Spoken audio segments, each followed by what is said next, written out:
All right, ladies. World's leading sociologist here, world's leading psychologist, your new government, your noocracy representative. I am the first king of the continent here in Amexa. Who wants to be my first girlfriend? My first real one. Of course, I've been married, I've had kids, but I've never had a real girlfriend yet, have I? A woman who authentically cares about me. No, they were all psychopaths. Every woman I've ever encountered are his uh, not talk to me is essentially a psychopath. Look, they lack compassion, they lack empathy, they don't care about my love life because they are psychopaths, right? So a narcissist is going to weed themselves from the gene pool. A narcissist is going to be too smug for me. They're too good for me, right? The moderator narcissist is going to justify why it's okay to censor the king of the incels as a psychopath. Our moderator narcissist empathetic to my message? No, they're going to shadow ban me and they're going to marginalize the leader of the free world because they like power, they like control, they like to squish down important people and to throw them in the garbage can, right? Just like every woman does, right? They want to marginalize the leading expert on women and relationships so that they can control things, right? That's the thing. If you have a relationship with the woman, well, she's going to run roughshod over it, chances are, if she's a masculine feminist, right? Why have I never seen my son before? That's her parental narcissism, right? So women get a high off of control just like everyone, and they tend to abuse their power once they get any position of power, just like the Stanford prison experiment. So when you give women birth control, it leads to population collapse because they all want to be celebrity hookers essentially instead of mothers, right? What happens when women monetize their affection like this, though, because everyone preaches that capitalism is everything? Money is their god, right? And family means nothing, relationships mean nothing, right? So that's the issue. To restore dignity for men, you have to crush the psychopath capitalist government and start a new one, right? So I'm king of the continent here in Amexa because the majority actually wants the smartest to lead, preferred over the most popular candidate. Well, what's the world's smartest person going to do? Well, I'm going to take over half the world and lead every military, right? Maybe women in the military have some amount of discipline. Do you have the discipline, ladies, to keep your relationship or your family together? No. So any normal friendship lasts forever, ladies. Why would your relationship end if the girl is a narcissist? So I'm teaching you about your smuggery, ladies. I'm teaching you about your pretentiousness. I've coined 26 new types of narcissism here, right? 9 out of 10 relationships fail with college educated women. Is that because they're smug about their PhD with their educator narcissism?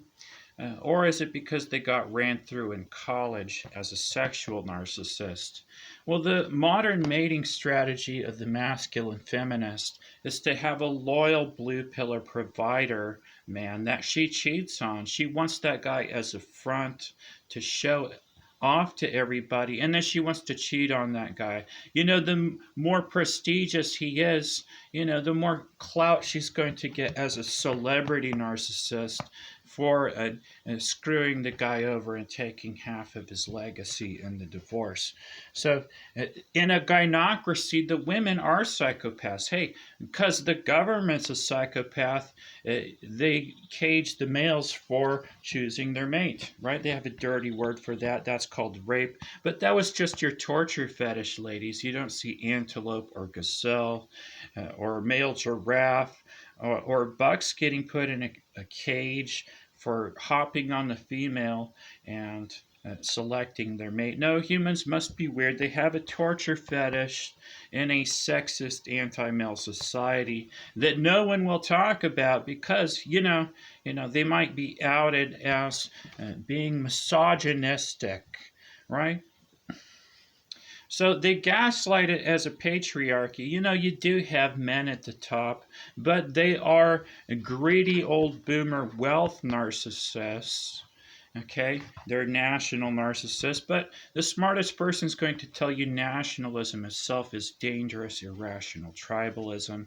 It's always going to be on the wrong side of history. It shows you our lack of leadership. Look, I would lead the whole world if you weren't in your infancy struggling with nationalism.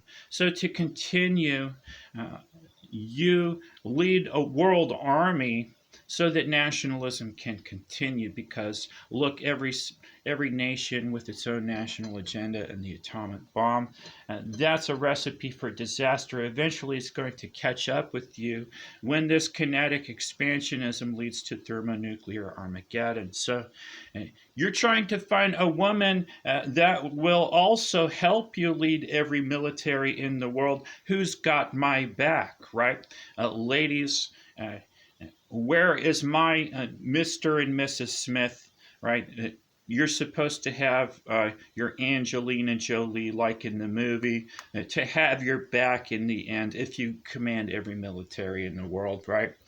So I discovered you don't actually have to sleep at night, right? So I can be up 24/7 if I want to lead every military in the world. Who else can do that? Who else has the discipline to be up 24/7 in case I need to take a nap? Right, or take a piss, or go make lunch, or whatever it is. That's the thing. Nobody in a psychopath idiocracy is going to have my back, right? So a woman could have my role. A woman could be leader of the free world today. We always like to argue that women could be great leaders, right? But the main issue here is, hey, I'm first king of the continent. I lead the new government. But women don't even have the humility to be by my side in the moment for the proximity effect, and they don't regard fidelity. So how can I set a good example to children if none of the women regard fidelity and they're building their roster instead of the family as a sexual narcissist, right? So that's the thing, ladies. You have to be loyal to the king of the continent, right? Or there's not going to be any queens for the children, right? And for you to be the noocracy representative, ladies, you also would have to be the world's smartest person because that's what the majority wants for their leader, right? The smartest to lead. So, you could fill my role. You would have to learn the basics, though, to lead the noocracy, to lead Hawking's table. So, you need to understand basic rights that essentially it's wrong for governments around the world to kill their own citizens. The right to life from the Declaration of Independence. Since Americans didn't understand it its entire duration, that's why your country ended. That's why the United States ended 11 years ago. Failure to understand and uphold basic rights. The right to life, liberty, and the pursuit of happiness. Well, that was the foundation of government in general. Jefferson was teaching you that, but you just didn't catch on. You didn't listen to him. Okay? So everybody signed the Declaration of Independence, but that doesn't mean everybody understood it, does it? And they didn't understand for 2.5 centuries. So to be the noocracy representative, you need to understand basic rights. That it's wrong for your government to make excuses, why it's okay to execute people. 60% of the population are vindictive psychopaths, according to me and AI. So you don't want to give them voice and justice. You don't want to allow psychopaths to be leaders today, or you're going to end up with what you have, like with Israel and the Palestinians, a psychopath bombing innocent civilians in a genocide, right?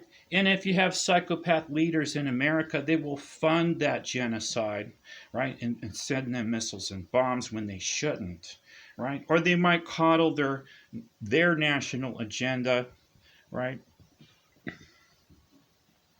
So, to take the power back, ladies, you have to understand basic rights. You have to understand foreign policy a little bit, right?